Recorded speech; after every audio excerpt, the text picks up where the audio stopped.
He did that just to stump it. Can't like that. Welcome back to the Forward Drive podcast, driven by... Us? Yeah. I don't know who's in the driver's seat anymore.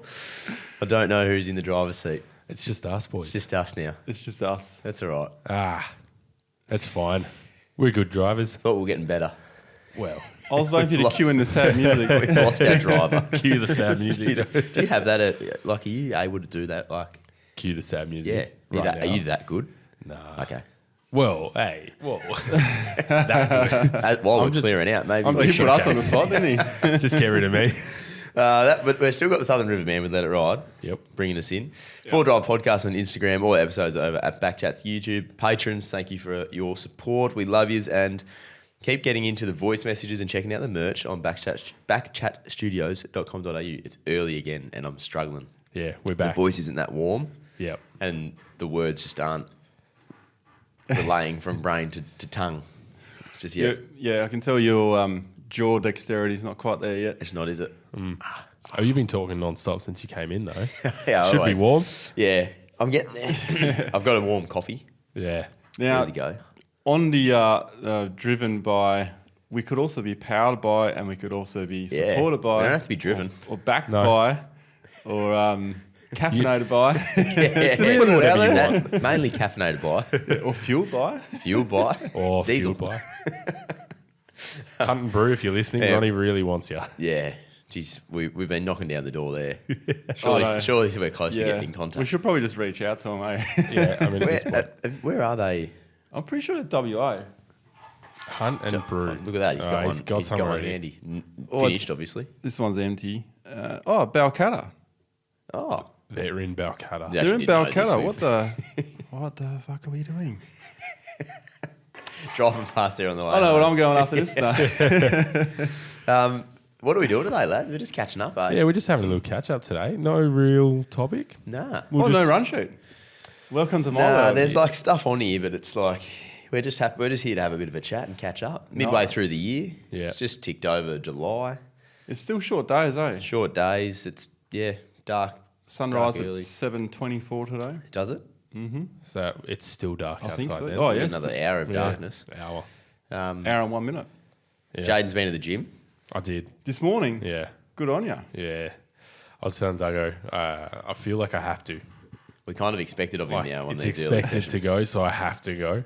That's a shocking thing to do as friends, is put that pressure on you. I think it's a great thing, mate. You just want me to be better. Yeah, that's true. And That's a I good way want to be look at better too. For you boys. For the podcast. Oh, we could be sponsored by a gym. That'd be Can you, mate? interesting. Yeah. it. Could you imagine? Could do an episode from the gym.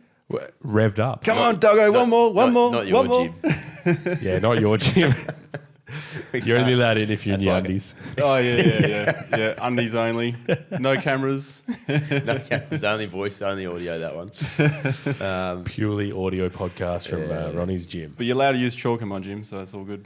Actually, the whole place is covered in chalk. Chalk your hands up. Yeah. righto. It also helps in the That means cold you're mornings. That means you're lifting decent lifting weights heavy. if you're chalking Yeah, up. if you're chalking up, you're not chalking up to lift Yeah. 5 kilos, mate. No, And it's if you are, sort of more like hanging, hanging from your arms, or when it's really cold, chalk helps. How do as you go well. with chin-ups? Not as good as I probably should be, but in this routine, I've got chin-ups in. But the thing is, I only get like a minute pause in between, and the target is 30. Right. So 30 with a minute pause, I get like lucky to get almost 10 Yep. proper ones, and then next time is like 7 if I'm lucky, and then Yeah. the last 2 aren't clean, and then the last session, I don't know, could be anywhere from 3 to 5. Yeah. well, as long as you're going to failure, I think it's pretty good, right? yeah, You yeah. get the burn from that. Yeah. Yeah. Yeah. How do you go about doing any gym away on a camping trip when it's like when you're gone for long enough and you probably feel like you need to be doing something? Have you got a way to? Well, you Yeah. remember the Adelaide trip So across another ball?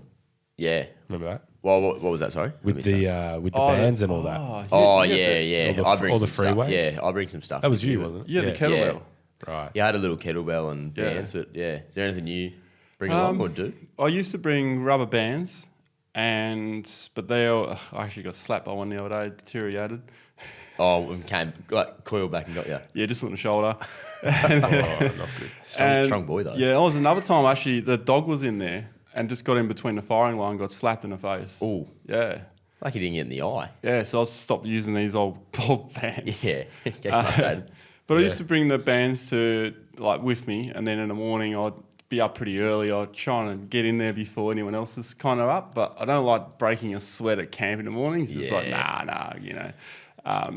Or I used to bring, you know, those push-up boards. They used to be through social media. They'll pop up on a thing. Yeah. Eventually, I caved in and bought one. Yeah. But I always go on eBay and I find one cheaper. And I used that when I did the Kimberley trip. That was when I did a trip with Harry. So every time we pulled over, I jumped out and I'm doing push-ups on the side of the road. Yeah, right. It's pretty weird. What's a but push-up board? so you got like different settings. You got like it's color-coded. So Yeah, righto. You got like yellow, so you red. can get all your different grips and... Yeah, righto. Yep. So you do like one that's tricep sort of targeting and then one on back. And Yeah. Yeah. It's interesting. I wonder if there's like a dedicated spot to go and buy camp gym gear. Probably not. Maybe we could be that spot. BackChatStudios.com.au/gym. Check out your gym merch. Gym merch. You get a pair of Ronnie's undies. Mate, pretty good. Pretty good Yeah, undies. No, sorry. Not for the pair of undies. You know, Pretty good idea. Oh. you know, Salty Davenport. Yeah. Salty D. Well, he sells. His merch is Salty D undies. Yes, he did. I remember catching up with him about that at Perth. He did say that. Yeah, I've been meaning to catch up with him recently, actually, but he's back off away. But yeah, he did say that. Yeah. That is very funny. Yeah, he It gave is. me a Should pair we a be- while ago. Should we do some?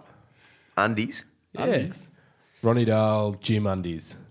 Liam Duggan, athlete undies. So I'm not much of an undie person. I just command. no. No, I'm kidding. He's freeballing it in the gym. I'm more like a boxer short kind of thing. Ah, Yeah. Not like your silky 90s style. Yeah. You know, that's probably the 90s style, right? See, this is the generation gap Ronnie's a between rat. everyone. Oh, mate, I used to wear those all the time. He's in a nightgown. and they'd Mate. be One like of the puffed up overshirts. outside the top of your pants. So Ronnie's tucking his shirt into them. Oh, far out. Should we Oh get my into God. some forward driving stuff, boys? No, no, we will. No, we'll keep going. On the radar, Fucking hell. Excuse the radar. language. Nah. is on the radar. Oh, my someone, God. Someone give me something. I'll tell you what. You Oh, know, we got anything for the radar? on the back of, I've got something for you boys. Yeah. On the back of 2 weeks ago, you playing that Morgan Wallen Oh yeah, Song. Silverado for sale. Yeah, I found a new album, perfect for you boys. Really? Yep. What is it? I- Are you gonna play? I'll show, look on the screen behind you. Oh, hello. Oh yeah, that's right. Yeah. Oh, no. That's good by you. It's come back. I forgot about that. How photogenic was he this day? Fucking photogenic. 'Cause Oh, my God. that I was was in a funny mood that day. Oh, that was great. Shout out to Jono, Ronnie, your video editor, or former video editor, videographer. He did that. That's his edit there. Oh, my God. Jono didn't do that. Ronnie did that. Yeah, Ronnie did that. Ronnie did that. Speaking of John, he's flying in on Friday. Yeah. The great man. I miss Jono, and I haven't even spent that much time with him, but I miss Yeah, him. he's a good boy. Um, For audio listeners, we're looking at yeah. a photo of Ronnie in a hall, boot up against the wall, one leg up, one leg down. He's got his jacket over his It's shoulder. a real He's in country album singlet. vibe. It is. It's basically an album cover. Ronnie D. We should aim to write a song over the next week or two called Troopin'. I agree. Oh, And get Ronnie, my to, God, and get Ronnie you to just- sing it. So you just remind me of something. Oh, you've got. Oh, I've actually got one. I've got So keep your eyes on the screen. Oh no. Dreaming of a Troopin'. That looks like a sad movie. That's a sad movie. I just cover. thought, So this one, for audio listeners, this is a photo of Duggo looking real chill, real relaxed, and it's his album cover, dreaming of he's a a little troopy. bit filthy though, isn't he? Like in that. Yeah, in you that do. still shot.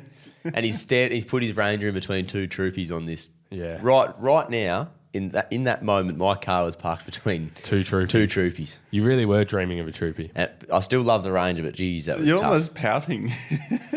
Yeah, Yeah, you're model posing Yeah, there. You're doing a little model pose. It's all right. I'm getting kind of like... 4-wheel-drive podcast driven by Vogue.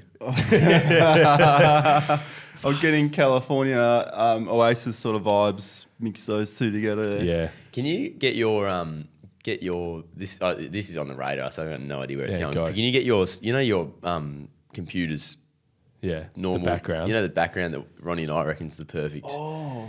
I can. Is that allowed? Yeah. Yeah. So I actually... What do we like this for? Well, I actually thought it was like a...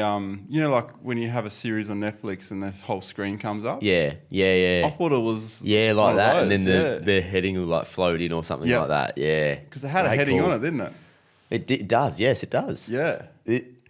Can people see this? If they're watching on they YouTube. can. If you look at the TV in the background, you can see it. Oh yeah. You ready? Yep. Oh, I'm ready. I'm not. Okay. I was ready, but then I actually realised I wasn't ready.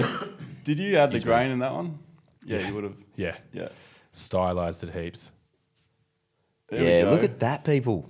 That's the one. Outback Nomad. So what we're looking at for viewers, we've got... Is that a 45? That is a 40 series. Yeah, troopy. Yeah.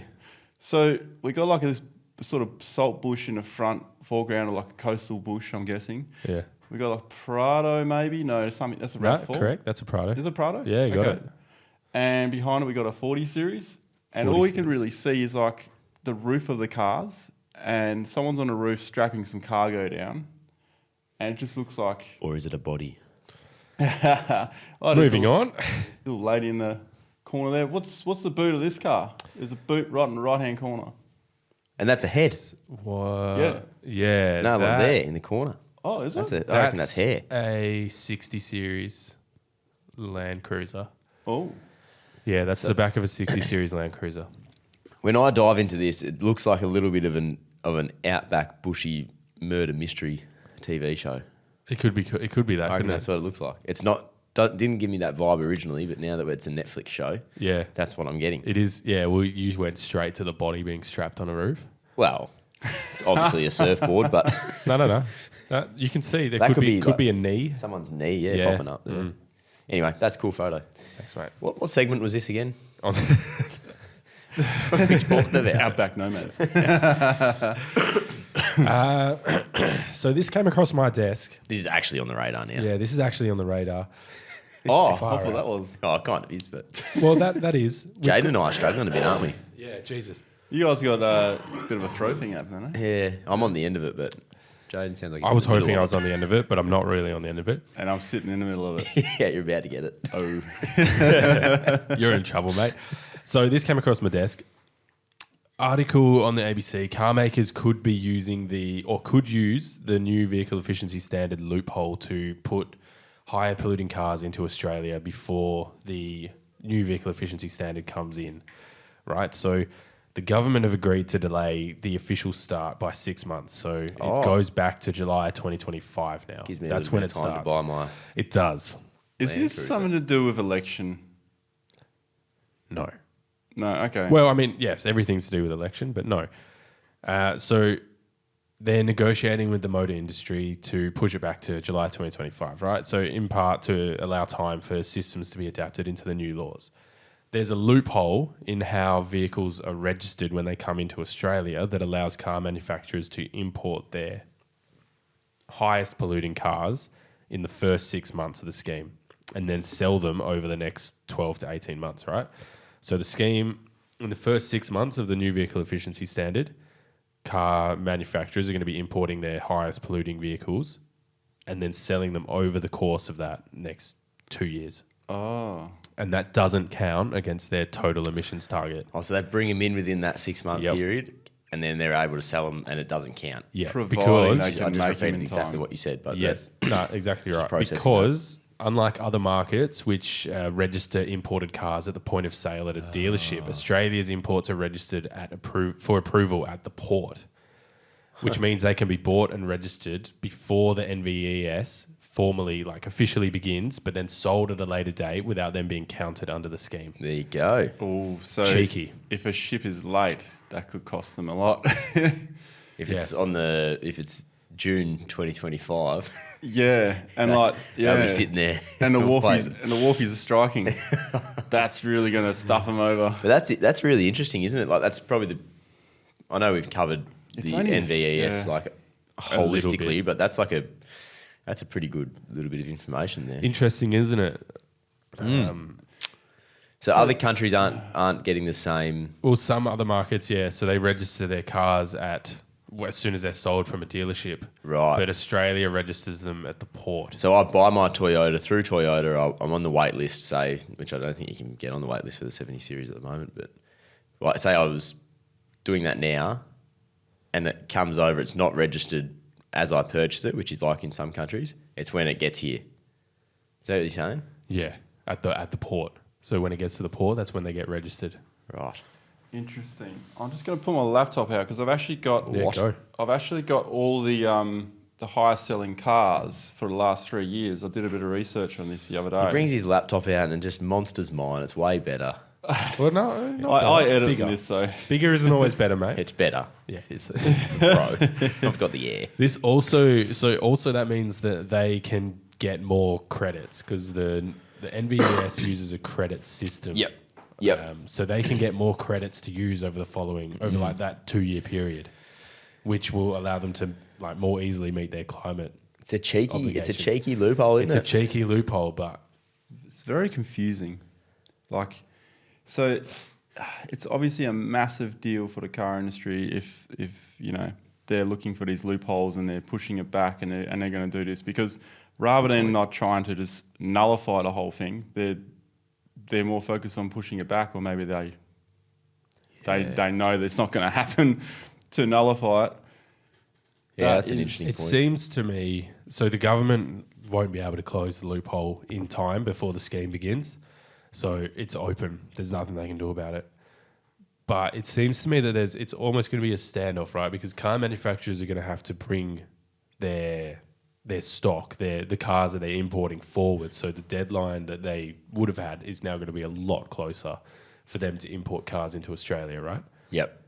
Cars that are going to be Oh, God. There's a lumpy one, that one. cars that are going to be really high in emissions are going to have to be brought forward if they want to get them into Australia without penalty. falling under that tax. Yep. But that just means they're going to have to really, really put their pedal to the floor to get them in. Where'd you find this one? This was on the ABC. Ah, right. all right. So the last 3 years, so 2021 to 2023, like the whole years, Toyota Hilux is the number one selling vehicle. Look, let's factor in fleet cars, etc. I'm just going to round the numbers up. 150,000 cars of Hiluxes. Guess what the second most selling vehicle is? Like these are like four-wheel drives. The most sold four-wheel drives. Ranger. I'd say the Ranger. Ranger's third Right. at 82,000 over those 3 years. But what do you think is above that? Second place. Couldn't be a 79. It's the Land Cruiser 70 Series. Oh, wow. Yeah. The 70 Series in total is 84,000. Wow. Yeah. Really? Yeah. Going by what I've accumulated here. I'm a bit worried about what Jaden's look because I think he's checking on me here. Oh no, I'm just taking it all in. Yeah. And the 300 series over the last 3 years is 35,000 at 11th. Yeah, okay. Yeah. And that vehicle is starting to sell more and more, and the 70 series is starting to sell less and less. And I think it's because they've been hard to get. So if you're Toyota and you're selling the two most, including fleet cars and whatever it is, Yeah. so does that mean that you're going to have to sell less four-wheel drives and like those big cars that are going to come under this NVES when it comes into place? Or do you just have to like offset it with the sale of your hybrid and electric cars? Like, so I don't know, how do they get the balance right here? Yeah, so from from the research that I've done a little bit as well, I don't know, Jaden, you might be able to back me up on this or correct me if I'm wrong, but as far as I know, for a manufacturer like Toyota and Ford, they're selling so many cars, their volume is so high, they can't escape this tax. So they're going to have to incur the cost on the car to the customer. Okay. Yeah. If that's what they choose to do. Yep. Or absorb it somehow, which they won't because they're there to make a profit. Yeah.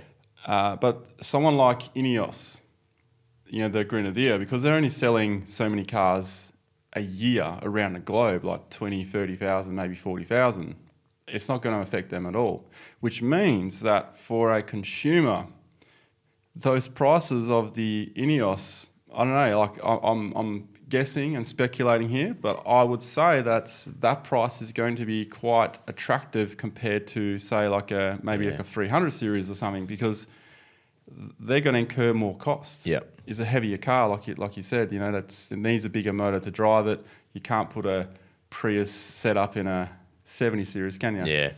It's interesting. So I don't know, like it's a little bit scary from a point of view from being in Australia, because we need the distance. We need to be able to get there and get back. The whole EV thing is just a load of bullshit that's not going to work in Australia around a city. But like if you take an EV out to the bush, guess how many solar panels you'll need to charge a Tesla Cybertruck from flat to top. So from 20% to 100%, guess how many solar panels we need out in the bush to charge it within 8 hours? 8? Up. Up of 8? Yep. I thought 8 would have definitely been Yeah, maximum. I thought I was going to guess 8. 12? Okay. 49. Oh. And 49 house panels that are 300 watts each. Actually? Yep. Providing you got clear skies, providing you're getting maximum efficiency out of them, and providing that each panel is operating at 100%, which they won't be. They'll be running at like 80%. What do you reckon about electric vehicles for the mines? Because they don't need to travel that, as actual... Yeah. Could that work? It could work because they got massive diesel generators and stuff, or they're hooked up to the grid, Yeah. So that'll be fine. But they'll need like those fast chargers. There's 3 stages of charging an electric car. There's stage 1, 2, and 3. I think in Australia we only really got to worry about 1 and 2, and that's like 240 volt. That's really slow. So it's big margins, because depending on who designed the battery in the car and how many batteries there are, but say it could take 18 hours approximately to charge a vehicle from 20% to 80% using a level 2 charger. Right. Okay. Stage 3 is that's like your fast charger. That's like what you see when a Tesla pulls up and they got like the thing in the city. Yeah. That's a stage 3. You could charge a Tesla within half hour, 40 minutes. Yeah, gotcha. Yeah, and that's having a low draw. But once they get to 80%, then the next 20% to get to 100, that stretch can take as long as the 20 to 80. So when these manufacturers are telling you your EV has 500 kilometre range, it's kind of bullshit, because yes, you start with a charge of 100%. Once you get down to 20, they recommend you don't go below that, because otherwise you do damage to the battery. So the last 20% is bullshit. Yeah, right. So then you got to charge it. And if you're traveling, say, across the Nullarbor, they recommend to not charge it. Well, this is Ford, the F1 Lightning, F-150 Lightning. They recommend not to charge that above 80% if you are constantly traveling. Why? Because it's not good for the battery. It's to prolong the battery life. And then every year, your battery will drop by 2 to 3%. Just overall. Right. Yeah. Using it, not using it. That makes sense, yeah. So what are you going to do with your electric car in 10 years' time, and you're going to sell it? Yeah. How much are batteries? I want to know that. How much are batteries to replace in an electric car? It's just, this isn't going to work in Australia. So we need our polluting diesels, Well, we need to offset it though. I think it's going to weigh itself out with maybe the mining and the city and there's I think that will still Yeah, work. That will work. Like you're saying, Yeah. you've said it before. So they're In the maybe, city, yeah. So maybe that will be our offset in a sense. You know what I mean? Yeah. Like, But I reckon the hybrid though, because you are a fan of the hybrid, yeah. because if you buy like a full electric, you're relying on the grid. Yeah. You know, you're relying on a what are we powered by here? Coal or gas or something? I'm pretty I don't sure. even know. Yeah, I'm pretty sure it's something like that. I zoned out on that. I'm just looking at this. So 12 to 20,000 for a replacement battery in cars that are under 50 kilowatts. Under 50 kilowatts. Okay. So the base Tesla is 123 kilowatts, I think. And that's a rear-wheel drive. So as a rule of thumb, global battery production costs have dropped to approximately $125 a kilowatt, meaning that car makers that are buying a 100 kilowatt battery pack, they're buying a 100 kilowatt battery pack for $12,500 before it's even in the car. Oh, okay. Oh, so the markup from So that's cost. to the consumer Yeah. would be Double. they'd be making bank on them. Maybe even more. Yeah. That's Interesting. crazy. And the amount of cost that's involved in, or like what they do to make the battery as well. Yeah, It's pretty crazy. Yeah, So if they do like it's like you need like this long transition from hybrid into that. And I want to see a diesel hybrid. I reckon that'd be so cool. diesel hybrid. Is there such Yep. thing? There must be around the world somewhere. It's Gotta be, doesn't it'll be it? the same principle. It's just a combustion It's gotta combine. be. Yeah. Yeah. If they do it with petrol, they can do it with diesel.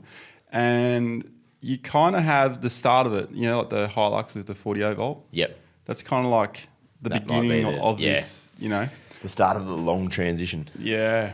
So I'd love to see Toyota bring out like a proper hybrid with that Hilux. So you got the 48 volt system, assisted system, which you already can get.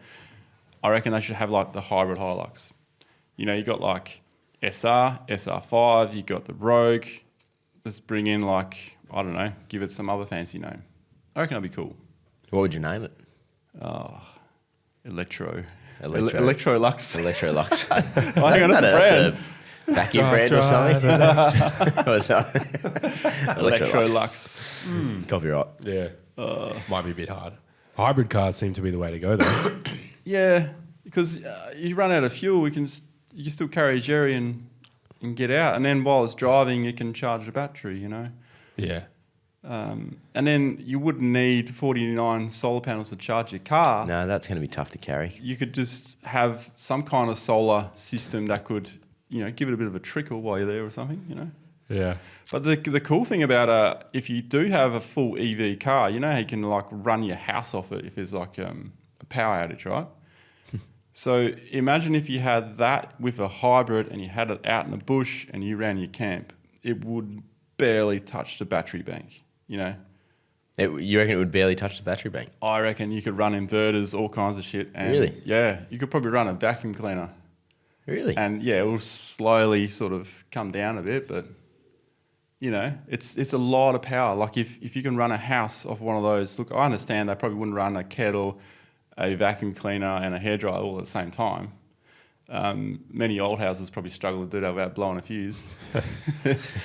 But if you had all those running, you could have like a kettle or you could have like a vacuum cleaner. They'll draw like, was it 2,000 watts or something? So if you had like a 2,000 watt inverter, you're not running it the whole time. You could just run it for a little bit. And if you're running a TV out in the bush, if you were going to do that, you could literally do that because the TV doesn't use that much power, especially LED screen. So Jeez. you could actually power a lot. Might have unlocked a new way to camping there. That's it- that would be yeah. interesting. It'd be Nice. 48 volt too, So That'd be, when like people run around camp and show their camp set up and for other people that they're camping with. Imagine Yeah. that. Imagine seeing that for the first time. All these cords running out of the car. Just a house. You're just living there. There's a house in the bush. yeah, more or less. Oh. All they're going to find is just some way of efficient way of charging a 48 volt battery, and then you could literally just bring a small 48 volt battery with you, and you could do so much with it. And I reckon people are looking into. We've spoken of this before. The 48 volt Hilux, the power assisted. you would be able to tap into that, and you'll be able to do some pretty cool stuff at camp, I reckon, if you would have wanted to have like a full light setup or something, you know. I know we don't go to the bush to do that, but some people have different ways of camping, you know. They might want to go to the bush and then set up a big party. Heck, someone might want to get married in the bush and they can, you know, bring out their 48-volt battery, have everything powered out there. Like, imagine that, you know, like you could go to some really cool spots. That's true. Bush doofs would be crazy. Yeah, you could have bush doofs anywhere. We always bring up these new vehicle efficiency standards, and it ends up being like an absolute rabbit warren of conversation and ideas. So I think it's because one thing is we don't really know what's going to happen. Yeah. I wonder if people find it as interesting as we do, because it's going to affect a lot of... Like, I think it's going to be quite a big thing when it comes in. I think people would genuinely be concerned like we are about the whole thing. 'Cause it's not knowing, you know. You're always fearful of the unknown. Yeah. Yep. Anyway. It's a bit like swimming around in dark water, you know. Oh, you just don't have to do that. But this we might have to deal with. Well, it's kind of what we're doing. We're driving around in dark water here. Yeah, that's true. I like where we're moving. I like where we're moving with trying to, like, I think it's a good thing that it's you know, for whatever. For the future. For the future. I like that. Yeah. I like that we're trying to look after things. But yeah, I do wonder how it'll all work. You just got to think there's a different way, right? Like, there's got to be something. Maybe it does sort itself out. But what about somewhere like China or something like that? They make a lot of bloody pollutants. Yeah. I think the argument to that would be... Per capita, you know? Yeah, for sure. But the argument to that would be, like, we can't control what China does. We can only really control what we're putting out there. And if we can lower what we're putting out there, then why not, right? That would be if I was being a devil's advocate, that would be what I would say. But I do agree with you. China's putting out, you know, 30 to 40% more emissions than we are. CO2 emissions total per capita. Yeah. I reckon the bigger pollutant problems in the world, you know, like politicians still line their pockets by selling coal to other countries, and here we are. Okay, well let's put another tax on these, you know, on the car industry within Australia, and you know, penalise people for driving diesel. This is one place in the world where we need these bloody cars so we can actually get out there. You know, like it's not just for us for leisure. It's like, what about people that work out there? Yeah. You know, what about the communities and all that? Live. Yeah. Imagine trying to operate a power grid on cars out in the middle of nowhere. Like, a lot of these communities are running off generators. Yeah. Mate, here's Taylor Swift alone produced 393 megatons of CO2. Geez, they're metric tons of CO2. The average person does 14. Really? Yep. She did 1,800 times the average human's emissions. Yeah. Get rid of her. Yeah. Swifties, stay away. I'm just saying, that's what I mean. Those people that are jetting around all the time, doing all that kind of stuff, are fine to do all that, but we have to sacrifice one car.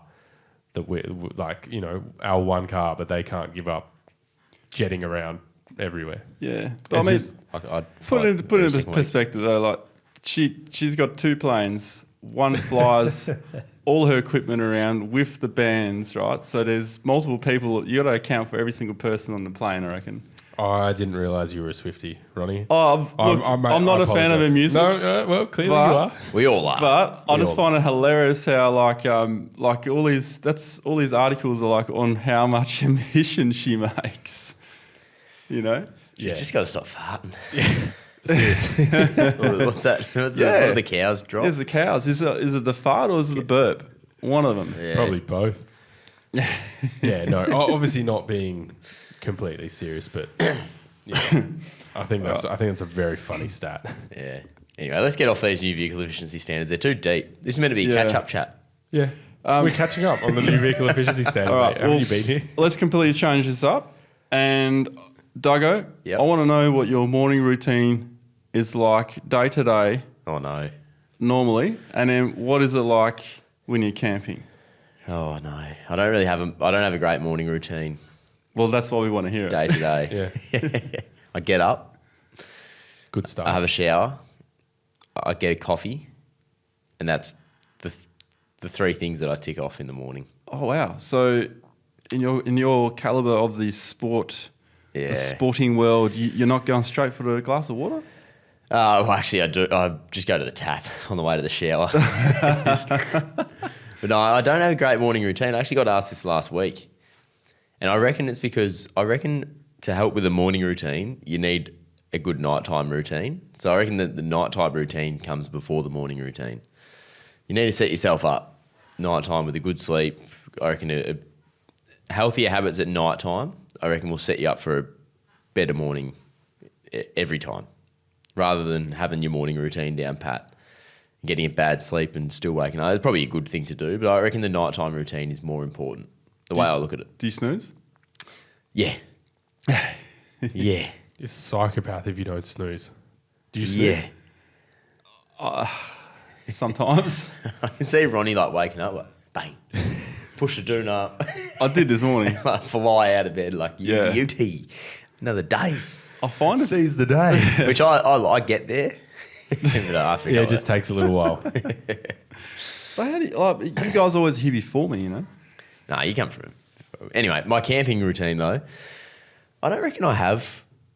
Don't have like I chatted to Pete from WA Camping Adventures last night on his podcast, and so I'm not sure when that'll come out, but he sort of like spoke about what camping is to like you and why you do it, and is it just a bit of that break and you can step back from things. And I was just like, when you're camping, you get to wake up, but there's only so many things that you can possibly do when you're camping. Like there's no, there's not this to distract you. You mightn't have reception to jump on and do anything you want. Well, probably everyone does, probably Starlink now, but you get up in the morning, kind of when the sun wakes you up, and it's like next thing to do is make my coffee. So you set up however you get your coffee in the morning. Don't you walk past the tap on the way to the coffee? You can't. Yeah, I go to the on tap, I get the hose out, and I just spray my mouth. But it's just like that. You get everything just takes a step back. It's just nice to like enjoy the process of getting things ready to make a coffee. Yeah. Whereas like in the morning at home, you might like, I need my coffee quickly. I can't be bothered making it. I'll go and buy it on the way to wherever you're going. It's just like, that's what camping is for me. Definitely don't have a routine camping. Do you feel better when you wake up at camp than you do waking up at home and then turning on all the lights and... Oh, I'd be more excited waking up at camp for sure. Yeah. Yeah. Interesting. But there's less to do. Like, I'm not going there. Like you're already out there doing what you love anyway, but there's nothing, there's not a lot to do. Like you might be moving the next day, or you might be going for a drive or jumping in the water. Like there's heaps to do, but there's not. So it's just simple. Yeah, but I mean, yeah, I get what you're saying. But I think next time you wake up at camp, you're going to be like realizing, oh, there's a lot to do. Oh, there is heaps to do. Yeah, like, there is that heaps you can to do. Yeah, but there's no like. You don't feel the need to do. Is that what you're saying? Yeah, we don't feel the need to do it, but it's all like I don't know how to explain it. What I'm trying to say here, but it's like there's heaps to do, but it's also like I can do it slowly if I want to. Like I don't need to be anywhere at this certain time. Yeah, most of the time when you're camping. So that's what I love about it. When you just roll out of bed and the first thing you're thinking about is, geez, I'd love that coffee, and I'm going to wait for the jet ball to warm up, and there's just simple stuff that you enjoy that you don't always enjoy when you're not camping. Yes. And I don't camp enough. That's what I've figured out while I'm trying to tell you all this. Yeah, I know what you're saying, because it's like when I'm camping, I do that as well. But there are other times where it's like, all right, we're going to get this and this shot this morning. We want to get the sunrise. That would be a very different experience for because camping is half.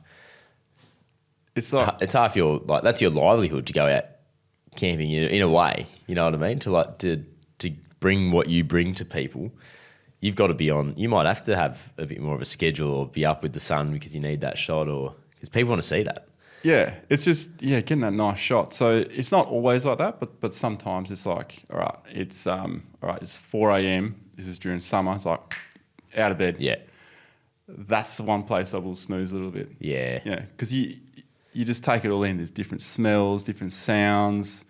It's quite nice, and you're quite warm. Yeah. You know, and then just get out. In winter though, man, that is hard. Yeah, if you got to get out of bed early. I and don't you get to do much winter camping. Probably a good thing. Yeah, just that's when the what we call them the bitch mittens, the fingerless gloves. Well, what? It's just what we call them, right? Fingerless gloves. Yeah, That's the point. Yeah, or people. Oh, I really want to keep my palms warm, but my fingers cold. Yeah, because you need your fingers to roll the swag and stuff, and your fingers are just like, oh my god, and everyone gives you shit about them in the morning, but then they're like, you can tell they're like this, hands under the armpits, and they're like, oh, I wish I had those mittens. The mittens. Yeah, and you're just rolling up the swag. By the time you're done rolling up the swag in winter, your hands are like, oh, they're like, yeah, I don't have very good circulation in my I know the feeling. piano fingers. Can you play piano? No. Okay. Oh, I could pretend to. Bugger. Damn. What's your... I actually was wondering what your camp... Because a couple of chats with Pete last night just triggered a few things that I wanted to ask you as well, but without stealing his questions. But what's the... When you get to camp, whether you're filming or not, like whether you're on a work trip or not, like what's your process when you rock into camp? My process? Yeah, like what do you do? What's your first thing? Because I've seen you camp a couple of times now that we've done our little trip together and all of that. But like, I don't know over time. Have you got like it because you've done it so often? Do you have an order? Can we? I don't really. Can hey? you guess it? Can I guess what he Can does? you guess his camp order? Well, I could have an educated guess. Have an at educated guess. what he does, Okay. but I don't know because Ronnie's got a. Give. I like have a Ronnie's guess. style. He's got a. We camped with him for 3 nights. Coming back. across Can't the really river. remember what he did, but he was. We were. That was a. Have a guess. Go on. What does he do when he first rocks up? You guys might have to tell me. I don't even realise. So you don't. Yeah. I'm trying to think because he always rocks up like dark, not like not having a laugh here, but it's a lot of the time you rock up in the dark. It is dark. So I'm going to say he'd rock up in the daylight this time, so late arvo. Okay. Oh, yeah, that could be very difficult. If it's golden hour, I'm usually running around like an idiot. See, he's already Let's say you're not. No photography, trip, no work, videography. no work. You're just camping for the fun of camping. Oh, you don't doesn't- have any cameras. He doesn't. He doesn't even know matter if there's no work. I'm still he's still getting the he's shot. still He's just an running avid Golden photographer. I would say that I don't think you'd be a swag first kind of guy. That's definitely correct, yeah. Okay. I reckon you pull up, find the spot, and then I reckon you might like sort of say you're in the troopy. I reckon you might open up the back of that, just pull a table out for some reason, get a drink out of some sort. Maybe a snack. You love snacks. You love like a muesli bar, banana, like a healthy snack. Yeah. I reckon you'll be tucking into one of them as soon as you get there while you're sort of sussing out where you'll put your swag. There it is, the banana. And then now you'll suss out where you're going to put the swag. So you're sitting there with your hands under your underarms, warming your fingertips. And then I reckon you set your swag up. No, you set your awning up first before your swag. Swag comes towards the back end for Ronnie. I'm going to say that swag is set up right before bed. Pretty much. It is. Yeah, sorry, I am actually chewing a banana right now. I'm going to. Swag's the last thing. I can't remember you doing this while we were away, but I reckon I can see you being a swag. But I was in a rooftop. Oh, true. That's a Yeah. true. He's got the rooftop. Silly Liam. 76. 76. But you don't have a table to set up. Oh, shit. Anyway, I got the swag at the end. Yeah, I'm usually swag last, and I don't really have a reason for it. But what if it gets dark and you're trying to set the swag up? Is that annoying? Oh, not really. It's See, always I'm- dark when he rocks up. Yeah, I don't Yeah. know. The only thing that is annoying is like, am I up or down? Is my head up or is it downhill? Because that's a big thing. Because that's a massive difference on your sleep. It's not too bad when you're not consuming alcohol, but if you're consuming alcohol and you got your head down, Yeah. oh, Stay drunker for longer. mate, it's not a good morning. So So swag last. I'm swag first. swag last. Yeah, swag first. With your swag, do you go for, like, you always go head up, right? But how much, do you go for flat or do you go, I don't mind a very gradual incline. What's the most incline you've done? Oh, it wouldn't Standing be, up, wouldn't mate. be much. Okay. Vertical. No, I don't reckon it'd be like a sort of 1 to 2% gradient, I would have thought. Well, that's pretty good if you get that. So there's sometimes we end up in a situation where, maybe a car's broken down or we just can't go any further because we need daylight to see what the hell we're doing by track building. And we would just have to camp where we are. When that happens sometimes, like this happened in the Bendelby Ranges when we're cutting a new track with sidetracked. Track with sidetracked. Did you hear that? Yeah, okay, he's blowing his nose in He's the blowing background. his nose. So the options for swag were very limited, and I'm the last one to set up usually. This is the one time I probably should have set up early, but then I'll probably feel bad and would have gone somewhere else anyway because I know I can tolerate more of an incline, so with my head up. But there is a point where I think it's around 20 degrees where you wake up constantly and you're at the bottom of the swag. It fell down. No, you just keep sliding down He slid down the hill while you're sleeping. in your swag. No, the swag didn't move, but I'm sliding down. What is going on? Yeah, it's because like the incline's like that, It's this weird thing. Ronnie's called- camping on the side of Bluff Knoll and he's wondering why he's ended up at the bottom of his swag. Don't know what it is. Jeez. Just keep moving down. There was no other choice, man. There was no other choice. Yeah. But speaking of, I'm just picturing it. you should remind me of like some other habits that Curled I up at the see. bottom. Oh, if it's like that, please tell me. There's some interesting habits that come to mind. When my dad used to come out with us quite a bit, he would bring a can of Mortine, not like, just a spray for flying insects. This is like barrier. He would put his ground sheet down, then put his tent, then he'd do like a barrier all the way around Oh, it. yeah.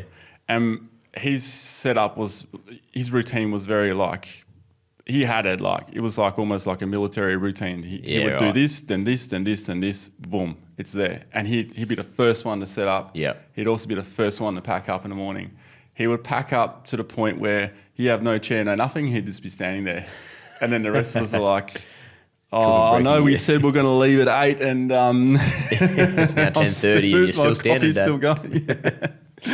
So, but we used to give him shit about it because he would do this barrier around his tent, and we're like, first time he did it, he's like, well, I don't want ants and stuff coming in. Yeah. So this is a barrier. I feel safe. And then we're like, well, what if there's an ant nest inside? You now trap them inside. You can't get out. Yeah, they can't get out. Works both ways. Oh, I reckon I'd be more like your dad. I like to be pretty much packed up too, nice and early, so I'm not doing it and then jumping straight in the car and going. Yeah. I don't know why. Yeah, it's You're an organised person. Yeah, would you say you're an organised? Like to have things sort of in order, in place, and Yeah, there's a certain order I like having things in, but I'm not the super I am getting better, Right. I will say, and that's by bringing less shit out there. yeah, okay, Because the more stuff you have with you, holy crap, you got to constantly put stuff around, And if you're camping next to someone who brings a lot of shit with them as well, and they've already packed their table away, yeah, all their stuff ends up on your table. yeah, it's true. And I think everyone gets this issue, and it's not something they do intentionally. It just happens. Yeah.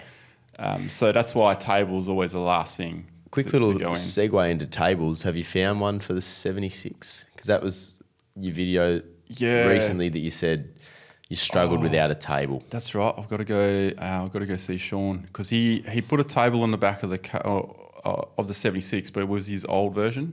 Right. So first he put his new version on it, but he couldn't shut the door. Oh, okay. So there was like Where's a the little- table? Where does it sit? It sits on the back door where the rear tyre is. Yep. So you open that up, it folds down from the inside. Oh, okay. One of those. Oh, yeah. Sorry, Yeah. Gotcha. Sorry. Yeah. So he said he rang me in and said, "Oh man, I'm so sorry. Like this design I did, that the bloody laser cutter stuffed it up by X, Y, Z." And I was like, "Yeah, that's all cool. Just put one of your old ones on. I just need something." And then now we'll put the new table on, so it'll be a bit more efficient and work a little bit better. Because the one at the moment, it's like, I know he's not a big fan of that one, but there's a new one. I've just got to go and get it. So he does do a table on the side, but I don't really want to put anything into the side of my 76. So is that going to be enough, that table on the back of the door or on the inside of the door? I might bring like a bench. Yeah. So there's I think the brand's called Lifestyle or something. You get it at BCF, and I think you can even get it at most camping stores. It's those big white tables. Yeah. The ones we had used at the show. Yeah. But you can get these benches. And the benches are awesome because you can sit on them, you can put stuff on them, you can use them to reach things. Great for when you've got kids. Yep. Great for when people will visit your camp. Great for a table where you put snacks on. So a lot of time, if we got a fair few people around camp or whatever, we would then get that bench out, and it always comes out on a family trip. Yep. Bench always comes with us because it's easy to get out. You can put anything on it. I find it better than a table. Okay. Yeah, because the table kind of is in the way. This thing you could literally step over if you need to. Yeah, right. It's more usable. Yep. So that's probably what I would bring. Other than that, I don't really need any more tables. What I really need a table for is the NVES Grenadier. Right. It just needs that inside table. So if it has that table, we're sweet. Okay. Because that's the only thing that I was kind of missing on the NVES. Yeah.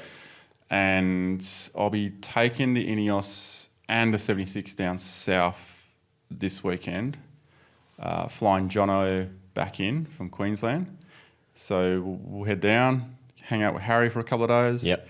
And then I'm toying with taking the NVES through the Holland track. Oh yeah, nice. Yeah, that should be good. Just want to do a bit of outback with it and then see what kind of Moroccan vibes that Jono gets from following it in the 76. That's what he said, wasn't it? Actually, the 76 just got a bull bar on it. And you guys haven't seen it yet. No, I haven't. It's out the front. Oh, is it? Yeah. Nice. So I'm actually keen to see that. I won't reveal what it is because I kind of want to save that for a YouTube video, which is probably going to be the week after this is released. But I had to remove my spotties, the 9-inch, because just the nature of the bar can't fit them. Right. There. So there's a little hint. Yeah, there you go. So- go mad, people. Yeah. So because so the lights I had on before were 9-inch hardcore lights, which I got purchased some super cheap auto, and I know that 7-inch can fit. So I was scrambling around. What am I going to put on? What am I going to put on? I don't want to change the wiring harness, and then turns out the 7-inch have the same wiring harness, so I don't have to do anything. All I got to do is order them, and there was one set left in Cannington. So Cannington, please get them to my place in time. It's said Thursday. I'm holding you to that. I'm going to go down and put in a higher bid. Yep. Mate, they're already in transit. They better be. I'll check my email. You segued again nicely. You didn't know it, but into what the other thing I wanted to talk to you about was your recent video, Sean. So Sean was the segue. Oh. Sean's a rogue. Yeah. He went rogue on that, didn't he? He did. And about as rogue as his podcast. Yeah, at the start especially. But it ended up being an absolute masterpiece. Like, that thing is incredible. Yeah. Yeah. So that, like, Jaden we were gonna have a quick chat about setups. We're probably pushing the limiter a bit here with time, but that, in terms of setup, that was mint. It's pretty spectacular considering that there's no tray canopy on it. Yeah, it's just a tub, isn't it? Yeah. And it was funny. We had this conversation, I think, not that long ago, right? Last week or week before. I think I brought up that, if you stick with a tub, we were talking about setups. If you stick with a tub, the ultimate setup, which you will never find, but I mean, look, tray canopy setups are awesome. If you can afford it, do it, because you can kind of do a bit more with it. But at the moment, I feel like the entire country is on a bit of a budget. So if you have a tub, keep the tub, and you could do something like Sean has done. You still got to spend some money though. yeah, there'll be some coin in that. And you'll be able to set something up like that and saving a lot of coin from not having to change it to a tray and a canopy and all that. So, but here's the thing. This setup that he's got, it's awesome. He's selling it. Yeah, I heard. You know? I found it. I found it on there. Oh, you found it? I found the car. Or on... Car sales. Oh, really? Yeah. What's it going for? Do you want to know? Yeah. Are we allowed to tell? Have a guess. Are we allowed to say? Can we guess? Yeah, have a guess. Well, it's on car sales. Yeah, it's on car sales, so it's out there for people to see. You want to go first, Jaden?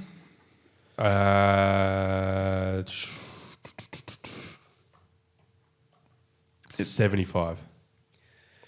Just be mindful of the Rogue. Yeah. The Hilux Rogue. the wide off body the Rogue. floor is just about. You're already almost there.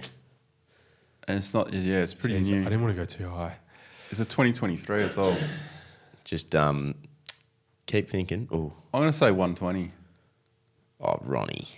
195? 95, 105? Ronnie. What? Do you know? No. 120.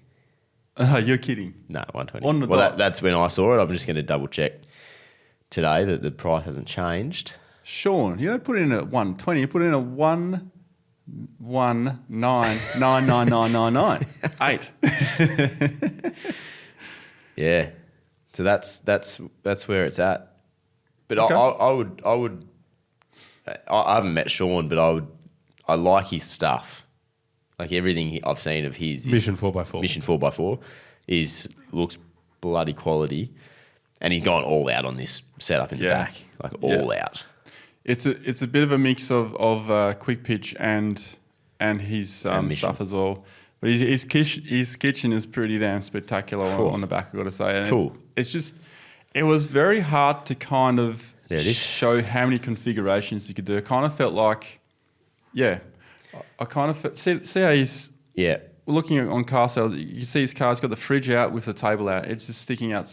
That table is humongous. Yeah, so you can see this on your channel on one of your recent videos. You go, is it an episode of Modified? Yeah, it is. Yeah. Filmed by my daughter. Oh, was it? Well, there you go. Quality job. Which, by the way, Modified's back. Yeah, Oh, us. Oh, we've got our thing coming up. Yeah, it's coming. It's coming. Building the form. Building Yes. the form at the moment. yes. But go if you want to have a look at this Hilux to purchase. Honestly, go and check. It's mint. It is wicked. It is wicked.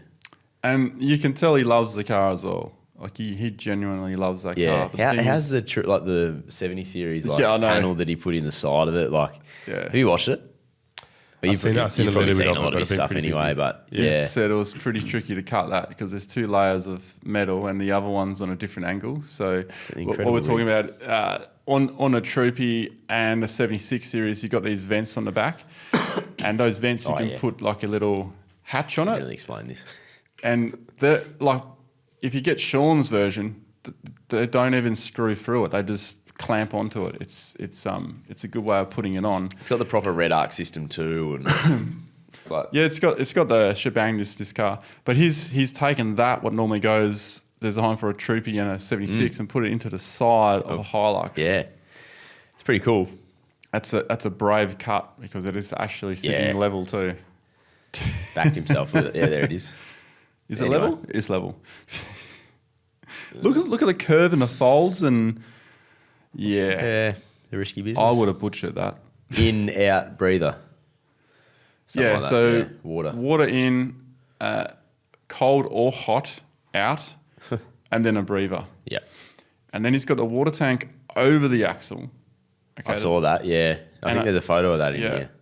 And then above Somewhere. the water, he has his long storage. So you could literally put like a table in there, I guess, if it could fit through that the canopy opening. But chairs and all that, it's so much easier to get stuff out of that car. And the way he's set up, he actually specifically designed behind that fridge for front runner chairs in the Yeah, I saw that. That's cool too. Yeah, I saw that. I was like, oh. You know what I don't mind about that is people might say, oh, you've limited it to just front runner chairs. But you've also, Solar panel could fit there. yeah, but like Blanket. just get front runner chairs. Like Oh, yeah. You know what I mean? Like, so, but it's perfectly designed for that. So you've limited yourself to that, yes. But then just be happy with the front runner chairs and all the space that you've maximised, not having big bulky chairs thrown in the back or on the back seats. Like, it looked like everything had been thought about in there. Yeah. He obviously had some fun building it too. Yeah, definitely. I mean, he should really sell front runner chairs at his store, shouldn't he? He doesn't. Oh, doesn't he? Yeah, He should do because he can just now. designs it Yeah, for that. sets it up. But I'm pretty sure the way he's designed it, you could put a bigger fridge so that back bit could. Yeah. He's always got ideas, this guy. You know how we were talking about the ultimate rigs last week? It's probably like the dual cab ute that if you didn't have a budget that you were really sticking hard to, like you could almost just go and say, Sean, I want that. Just put that in my car. It's pretty cool. Yeah. That's like it. That's ready to go full time. Yeah, he's got the canopy. You can access it from all sides. Yeah. Like your kitchen, you got water. He had all the, rooftop tent, shower, awning. And he was saying that it's sandwiched, so you could unbolt it He did say that, yeah. and pull one side out. Yeah. And he said it's quite easy to pull out. And he also mentioned that the whole canopy and everything, as long as he unplugs and just unclips a few things, he can lift Just the whole thing adds back to a U-tub. Anyway, pretty cool. Should we get to around the fire pit? Yeah. But you know what he's building now? Well, no. A 2.8 litre troopy. Oh, yeah. You know who else is getting a 2.8 litre troopy? You. No. Duggo. No. No? I don't think so. Chris, camera. Yeah, Cameron Chris. Right. Cameron Cameraman Chris. Chris Woods. Yeah. And the build he's doing on that is really, really getting interesting. Has he got it? By the minute. It's into it. It's in Victoria. It's going to come over soon. And I'm consulting him on the build, a bit like with the Prado. And the stuff that he's coming up with and asking questions just open up like other rabbit warrens. And it's like, well, what if we did that way and that way? And it's like, I'd never thought of that. And then it's like, all troopies are kind of, the designs are all, this is on the left, this is on the right. Oh, yeah. All right? Yeah, they are, aren't they? Yeah. Seats on the left and kitchen on the right, if you're looking into it. Mm-hmm. Yeah. Now it's, Oh, he switched it. we're looking at switching it. And Animals. because the benefit of that is huge, and I don't think people realise when you're camping. But look, I want to touch on this more because I want to make sure that this switch is happening, but I'm 90% sure it's going to happen. So it's like mirroring and then doing a few other things because this is going to be set up for a bit of like camera work, but also to be like a stealth camper. So not a pop top. Oh, It's yeah. like a bed inside. Yeah. Not saying he won't pop top it one day, but for the time being, it's money you got to pour into a trip is quite a bit. So that'll be at a later stage, but Interesting. and still, like the moderate setup with the tires and the lift and everything, it's going to be cool. Looking forward to that. Yeah, Nice. 2.8. Guess what color? Auto. Sandy. No. Blue. Yes. Nice. Dark blue. Midnight. Blue. I think they call it. Yeah. We used to have midnight green Falcon. That was a good color. How many cars have you had? Black at night, green during the day. Probably easier to count how many cars he hasn't had. Yeah, far out. Around the fire pit. Around the fire pit. We're here. What do you got today, mate? Few voice messages, mate. Beautiful. I thought you said you didn't have any. Nah. Tricked me. We've always got them. We've always got voice messages. Did he not? Did I ask him today if we got voice messages and he said, no voice messages today? I swear he... Oh, anyway, maybe I dreamt that. I think I was off to the ferries when you guys were talking. It's too about early. We said the code word run sheet and Ronnie zoned out.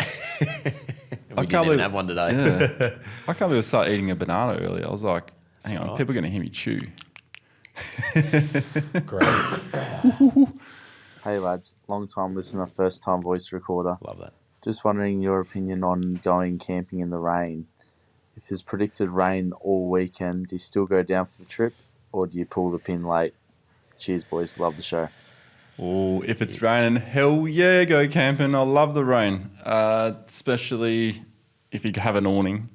Oh, it's a good And debate. I couldn't be more about it. Camping in the Depending rain. on where you're going, if you're going to the beach, cancel the shit out of that trip. But if you're going to like dwelling up Carry Valley, like forest area, absolutely go on that trip. absolutely. It would be amazing. Can it? Nah.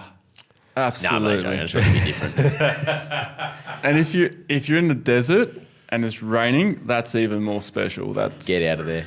that like Yep. the smells you Run away. get. Oh, it would be good. my god! I do like. It's a good question to pose though, because it's like, you know, you've got the weekend. Do you want to be potentially stuck under the awning all weekend for your camping trip? You know what I mean? I don't mind that. Yeah, I don't. I don't either. But if it's the, you know, I don't. Yeah, I don't either. I'm just saying. Yeah. I can see why it wouldn't be. It wouldn't be great. I find like especially if you're going with a group, as long as they don't all bail out on you. It's quite cool how you set up all the awnings and you get like as much space as you can, but there's a lot of bits you can't use because it's raining. And I also find everyone sort of gets more together and hangs out more. I really like that. It's kind of like a cozy. That's a good point. Cozy sort of feel. I love the rain. I love overcast days, and I love the rain. Like just absolutely I love love the rain. I love overcast days, and I I love the rain. It's Yeah, rained yeah, twice. I love it. I Go love it. camping in the rain. But Yeah, do I it. also do like sunny days if you're up in the He Kimberley. likes it all. Here's something for you, Ronnie. Yeah. Oh, hang on. Can I just throw a tip in though? Sure. The worst thing about camping in the rain though, okay, because it's all been positive here. Yeah. Well, except for Doggo.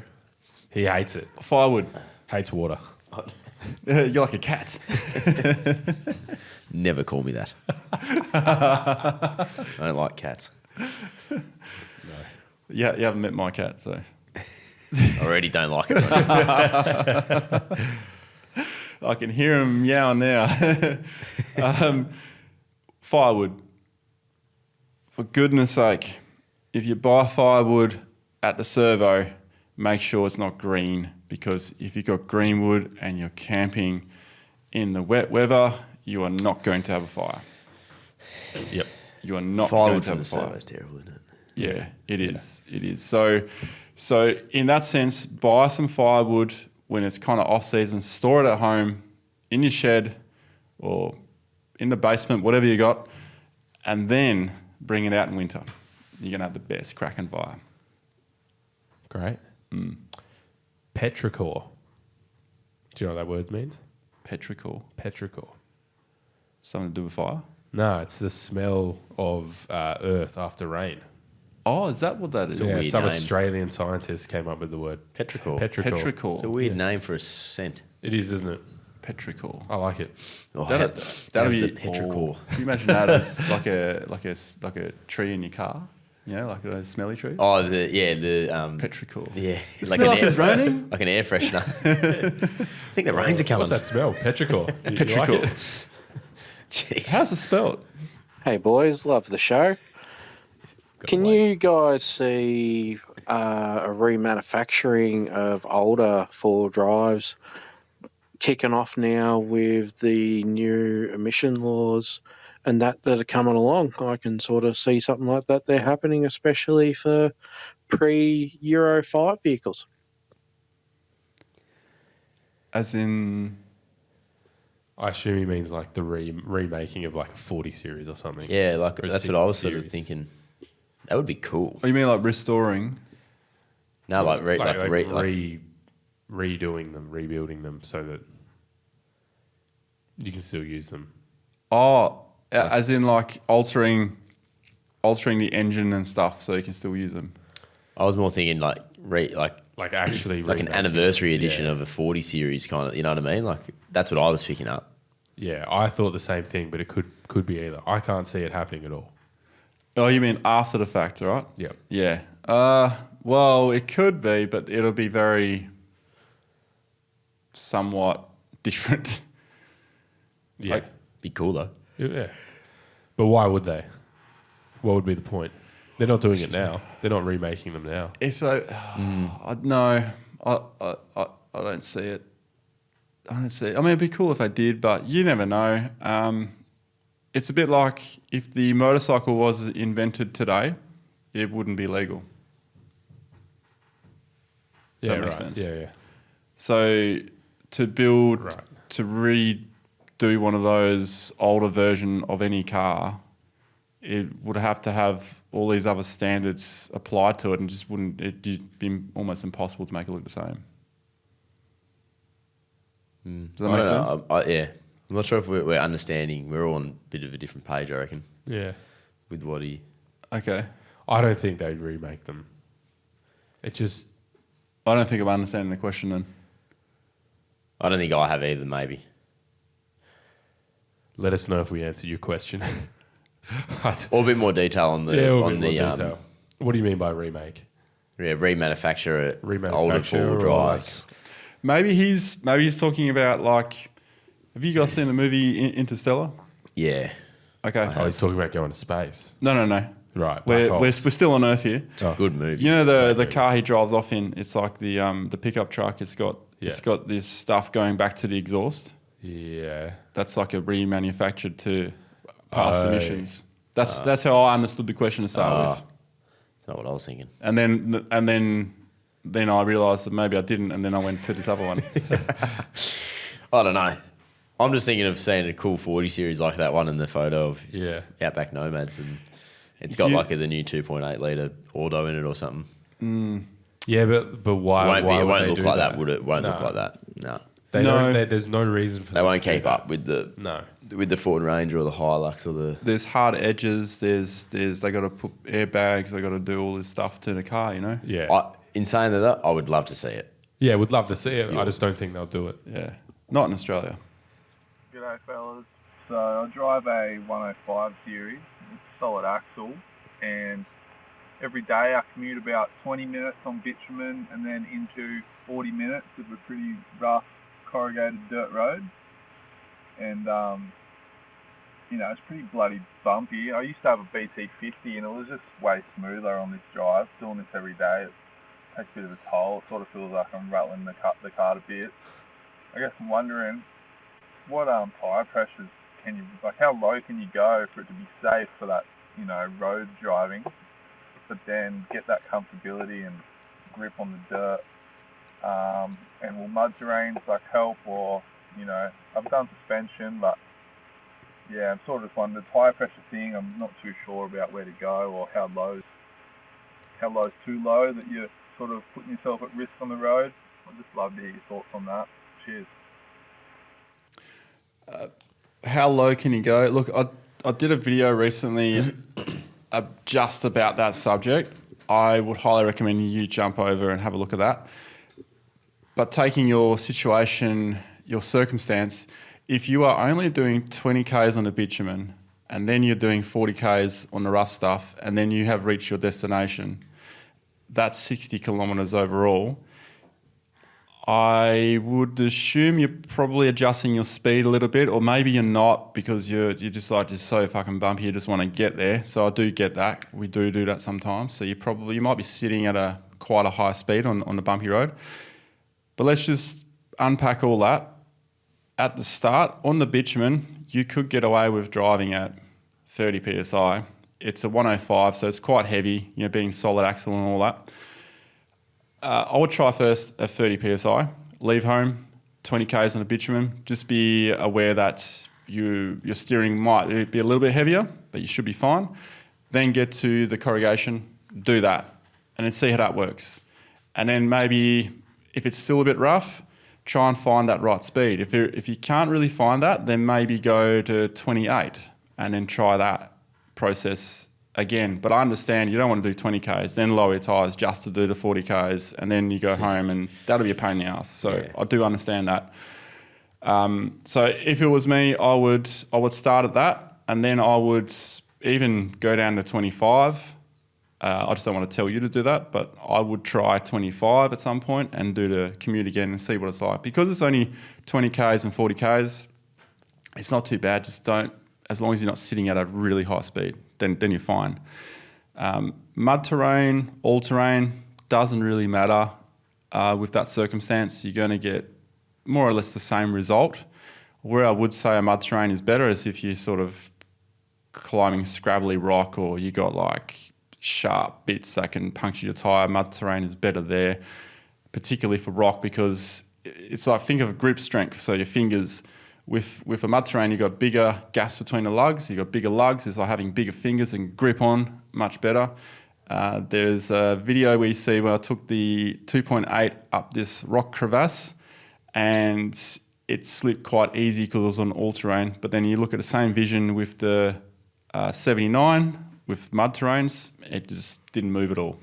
So, There you go. yeah, a bit off the subject there with a scrabbly rock and all that, but I reckon just play around with tyre pressures and see how you go. But just remember though, if you are going to head off somewhere for the weekend or you're doing a commute to the city or whatever, I'm not sure where your location is, just pump your tyres up. Just don't forget. Is there a number for that you like do not go down to at all? Like, I know you don't want to say even 25. Like, are we talking? Yeah, that's as low as you can go on the road, sort of thing. It also depends on the weight of your car. So if you had if you had a stock car with upgraded tyres, those sidewalls are much stiffer. They can tolerate more. The car's so light. Yeah. To the point there, when I had the Hilux, the N80, I had to drop it down to 6 psi on the back, 7 psi on the front to drive around on sand because I just wasn't getting a footprint. Yeah, right. Because the tyres are that, pardon me, tyres are that bloody stiff, you know. However, had it been like the road tyres that came with the car, that they call all-terrains, they're not, they're bullshit. Yeah. Slicks. Yeah, they wouldn't tolerate that. Yeah, righto. Yeah. Yeah. And I don't, just for people out there, you're not saying go down to 25 for people that like that. 'Cause people Because might say like, Ronnie, that's yeah. not safe, mate. Like, Yeah, But yeah. this is just Thanks for bringing that up. because he's asked us the question and Yeah. given some guidance. So Yeah, I've sort of like said Personal what opinion. I would personally do. yes, And vehicle weight comes into factor. So if you have a 79 series with a big canopy and all that stuff on it, and it is at GVM, which most of it would be with that, tyre pressure of 20 psi is going to look like 2 psi on a Hilux with nothing on it, you know? Yeah. So, Yeah. you know, probably not that extreme, but 5 psi or something. You know, it's a crazy difference depending on how much weight you have and the type of tyre you have. the lower you go, the more alert you need to be. Yes, yeah. Do not do long distances sub 25 at high speed. Yep. What's high speed? High speed is, well, it's kind of like I kind of categorized it and gauged it. So, for example, 40 psi, whatever speed, depending on your tire. Like my tires say I can go up to 160, but 160 in a Land Cruiser is not a good speed to do. Don't know why I know that, but do not do that speed. It's ridiculous. They don't handle too well. If you're at 35 down to 30, I would stick to 90 to 100, and this is what I go by. Yep.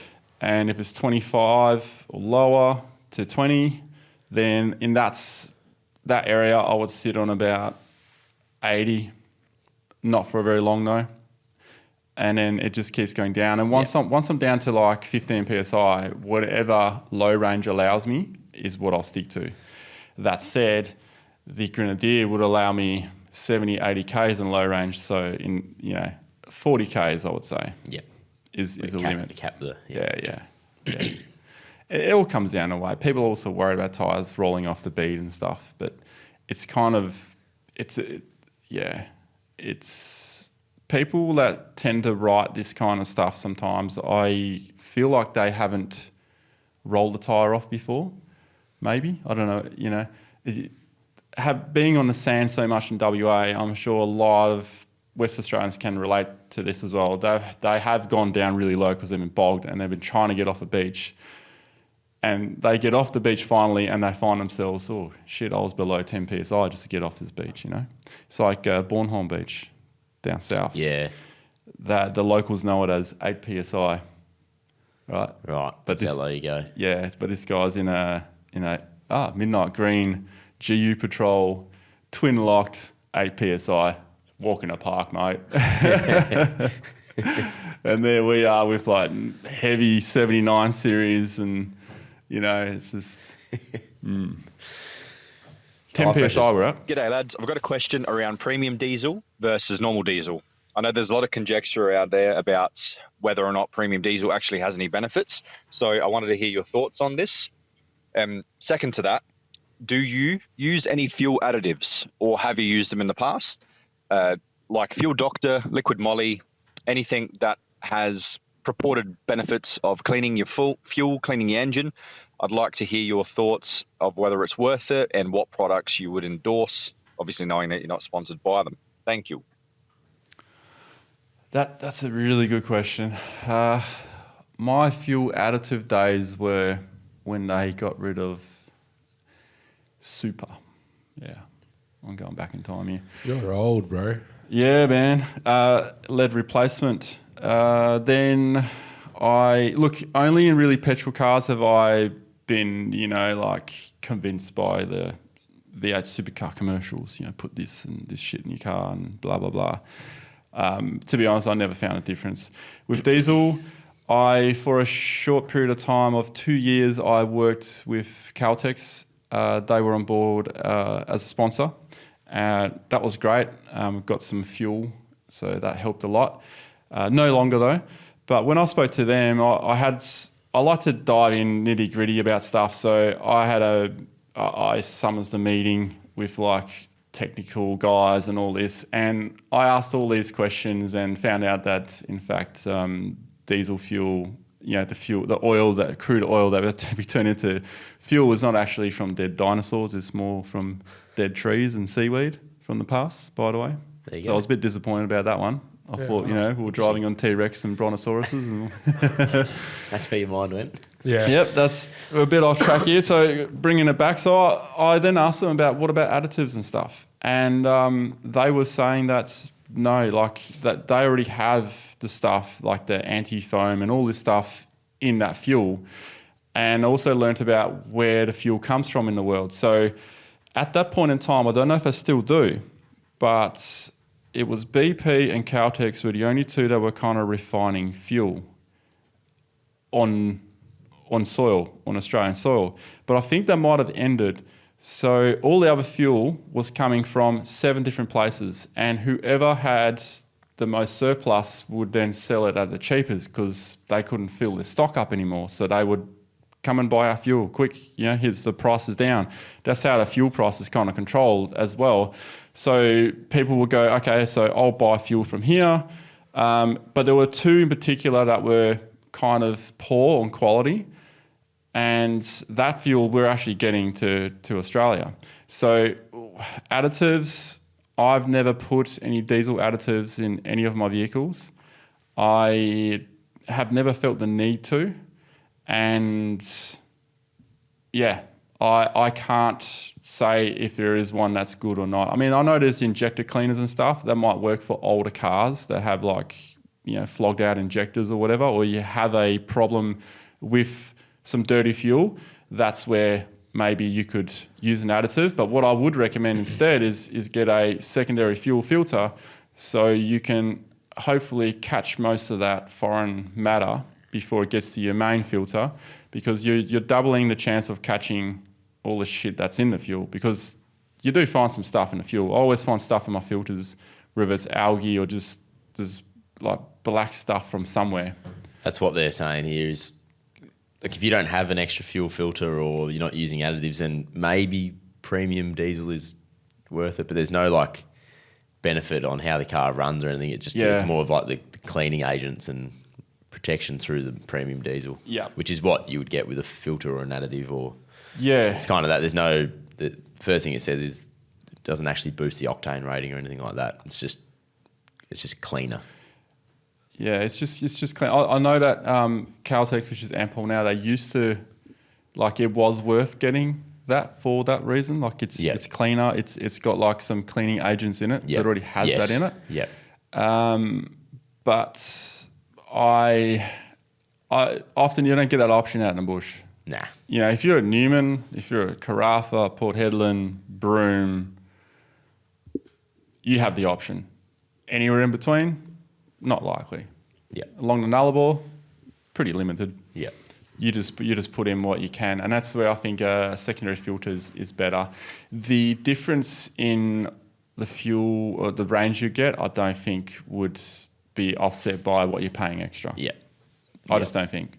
Yeah. Yeah. It's too hard to measure with winds and stuff as well. It is. I found a similar thing to you, Duggo. Yeah, 2018 RAC did a independent lab test of the diesel in WA and found that there's no difference between premium and normal except for the price. Yeah. Fuel companies will claim that there's additives and all that kind of stuff in there, Yeah, but how do you it's really just know, a price isn't it? boost, and it's all the premium stuff and additives are Is up this to the fuel companies. So specifically diesel? yeah, specifically Okay. diesel, specifically Yeah, there's in a premium diesel petrol. test. There is meant to be. There is a there's difference. definitely a difference in Yeah, that. no, this is hear purely it. diesel. So if you're going to choose between premium diesel and regular diesel, just go regular Go your diesel. reg. There's no point. Very little difference. Beautiful. Yeah. Get an extra filter. Yeah. Spend the money that you Yeah. would have spent on the premium on that. It's kind of like a marketing ploy. It'll definitely help out when you need it remote. Like, you know, it's one of Yeah. those ones that Yes. I don't need it right now, but Yes, Yeah. but look, even around a city, man. I suppose it helps. Yeah. I suppose it helps. I had dodgy fuel at a place. Should I mention where it is? I think they've probably cleaned up their stuff now. Around Kingsway, there was a petrol station there. I filled up my Hilux. My mate filled up his Commodore. I had a misfire in the Hilux, but unbreakable, so I kept going. And my mate's Commodore shut it in. No, that's sad. Shit. Still had his receipt. Well, on that bombshell, boys. Need to go, don't we? Well, hour It's and a been half long potty time. again. How does we do And this? we How didn't we even keep have doing we this? didn't even have a run sheet. We're meant to just keep it nice and simple. We just talked. Righto. Did we start with undies? We did, didn't we? Yeah, we started. It feels like started yesterday the we June, started. naked June. Now that I think about it, The we sun's did up now, album boys. covers. We did all that back there. Oh, yeah. Anyway, thanks for sticking with us. What a day. What a start to the day. There it is. Dropping soon. Ronnie D trooping. Ronnie D. Troopin. Look forward to hearing that one. Live gig here next week. Dreaming of a troopy. Dreaming of a Troopy. That's a series coming out shortly. How does it go, Duggo? Dreaming of a troopy. I'm thinking about trooping more. Trooping. I'm going to actually write some lyrics for trooping. I would love it if you If someone actually could write up some lyrics No, for no, no, trooping and no. sing it on a voice message for don't. us. Oh yeah, that'd be great. But don't palm it off, mate. I want to hear you. No, do well, it. I'm not a songwriter. You don't. You could be. Yours be country, though. Yeah, it might be. Oh, well, that's a country album if I've ever seen it. Yeah. That's not a. We're not singing classical jazz there. Troopin' is definitely a country album. Put some mouse ears, it'll be dead mouse. Oh, that's where we're going. Right, let's get out of here. Let's actually listen to a real band, Southern River Band. Let It Ride to see us out. The Forward Drive podcast on Instagram. All the episodes over at BackChat's YouTube. Thank you again to our patrons. Check out backchatstudios.com.au. Voice messages, merch over there. That was the Forward Drive podcast. And this is Ronnie D signing out.